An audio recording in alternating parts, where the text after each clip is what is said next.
নমস্কার বন্ধুরা, কেসি কিচেনে সবাইকে স্বাগত। আজ আমি একটা ডিমের রেসিপি নিয়ে এসেছি। এই রকম ডিমের রেসিপি কিন্তু রুটি, পরোটা, ভাত সব জিনিসের সঙ্গেই খেতে ভীষণভাবে ভালো লাগে। চলো দেখে নিই আমি কিভাবে বানাচ্ছি। দেখো, আমি 4টে ডিম নিয়ে প্রথমে সেদ্ধ করে নিয়েছি, তারপরে চিড়ে নিলাম। ছুরিতে করে চিড়ে নেওয়ার পরে এর মধ্যে আমি হলুদ কিছুটা মাখিয়ে নেব। হলুদ মাখিয়ে ভেজে নিলে কিন্তু ভাজাটা খুব ভালো হয় আর সমস্ত হলুদটা ডিমের মধ্যে মাখানো যায়।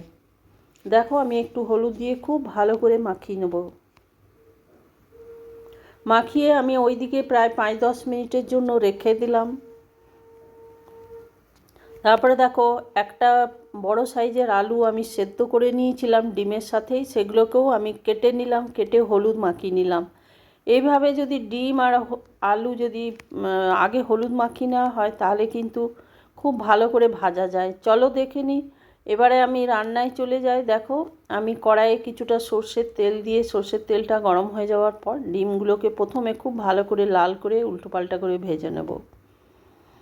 তোমরা তো নানা রকমভাবে ডিমের তরকারি বানিয়ে থাকো বা খেয়ে থাকো। একদিন এইভাবে সেদ্ধ আলু দিয়ে ডিমের তরকারি বানিয়ে দেখো, খেতে অসম্ভব ভালো লাগে আর গ্রেভিটাও খুব সুন্দর হয়।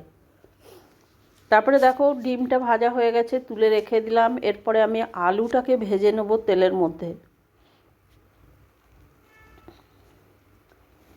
আলুটাকেও বেশ ভালো করে লাল লাল করে ভেজে আমি উঠিয়ে রেখে দিলাম। এবার ওর মধ্যে আরও 1 চামচ মতো তেল দিয়ে গোটা জিরে আর গরম মশলায় একটা স্টিক দারচিনি আর 2টো এলাচ থেতো করে আমি দিয়ে দিয়েছি। এবার আমি কিছুটা পেঁয়াজকে খুব ছোট করে কেটে রেখেছি, সেই পেঁয়াজটা আমি দিয়ে দিলাম এর মধ্যে। দিয়ে দেওয়ার পরে দেখো, পেঁয়াজটা একটু প্রথমে বেশ ভালো করে ভেজে নিতে হবে।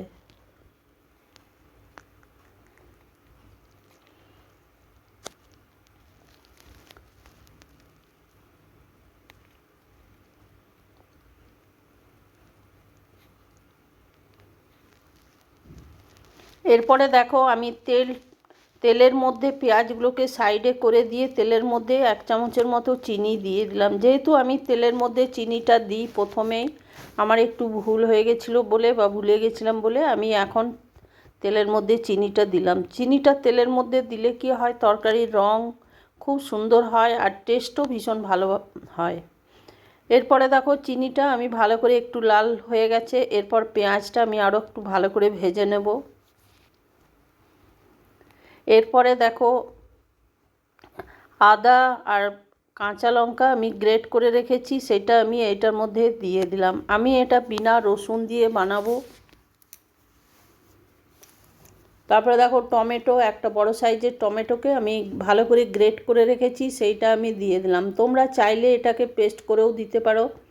তো গ্রেট করে দিলে কিন্তু খেতে বেশি ভালো লাগে, কেন কি টমেটোটা এর মধ্যে বেশ একটু ভালো হয় বা যায়ও ভালো টমেটোটা দিলে। টমেটোটা দিয়ে দেওয়ার পরে দেখো, বেশ খানিকক্ষণ ধরে মশলাটাকে খুব ভালো করে কষিয়ে নেবো। ওরই মাঝখানে দেখো, আমি পরিমাণ মতো নুন দিয়ে দিলাম। যতটা আমি গ্রেভি বা ঝোল রাখবো সেই অনুযায়ী নুন দিয়েছি। তারপর 1 চামচের মতো হলুদ দিয়ে দিলাম আর 1 চামচের মতো আমি জিরে গুঁড়ো দিয়ে দিলাম। জিরে গুঁড়োটা দিয়ে দেওয়ার পরে দেখো, মশলাটা খুব ভালো করে কষিয়ে নেবো। এরই মাঝে একটুখানি হালকা জল দিয়ে দিয়ে মশলাটা কষিয়ে নেবো, তাহলে কিন্তু মশলাটা খুব ভালো করে সেদ্ধও হয়ে যাবে পেঁয়াজ বা টমেটোগুলো। ঢাকা দিয়ে দিয়ে আমি কষিয়ে নিলাম। দেখো, তারই মাঝখানে আমি 2-3 বার নেড়েও দিয়েছিলাম ঢাকাটা খুলে। এরপরে দেখো, জলটাও আমার শুকিয়ে গেছে আর মশলাটাও অনেকটা কষা হয়ে গেছে। এবার ওইদিকে যে আলুগুলো আমি ভেজে রেখেছি সেই আলুগুলো আমি দিয়ে দিলাম। দিয়ে দেওয়ার পরে আরও বেশ খানিকক্ষণ ধরে এটাকে কষিয়ে নিতে হবে। অনেকে কি করে, কাঁচা আলু প্রথমে ভেজে তুলে রেখে দেয়, তারপরেই ঝোলটা বানায়। কিন্তু এইভাবে একদিন সেদ্ধ আলু দিয়ে ঝোলটা বানিয়ে দেখো, খেতে অসম্ভব ভালো লাগে। সবথেকে বেশি গ্রেভিটা খুব সুন্দরভাবে হয়।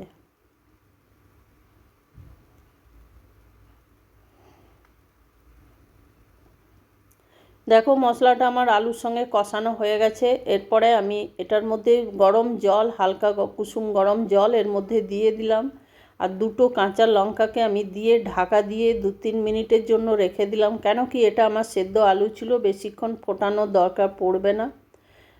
তারপরে ঢাকা খুলে আমি দেখাচ্ছি আলুটা যেটুকু ছিল সেটুকুও হয়ে গেছে আর ঝোলটাও কমে গেছে। এরপর আমি ওই ডিমগুলো যেগুলো ভেজে রেখেছি সেগুলো দিয়ে আরও 3-4 মিনিটের মতো ফুটিয়ে নিলাম। দেখো আবার ঢাকা খুলে আমি দেখাচ্ছি। যেহেতু আমি এটা ডিমের ঝোল বানাচ্ছি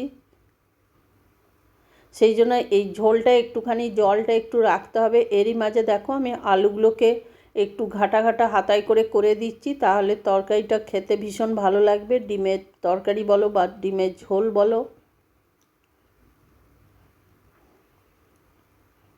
এরপর আমি 1 চামচের মতো গরম মশলা দিয়ে দিলাম আর কিছুটা এর মধ্যে ধনে পাতা দিয়ে দিলাম। ডিমের তরকারি বা ঝোলের মধ্যে ধনে পাতা দিলে কিন্তু টেস্ট ভীষণভাবে বেড়ে যায়।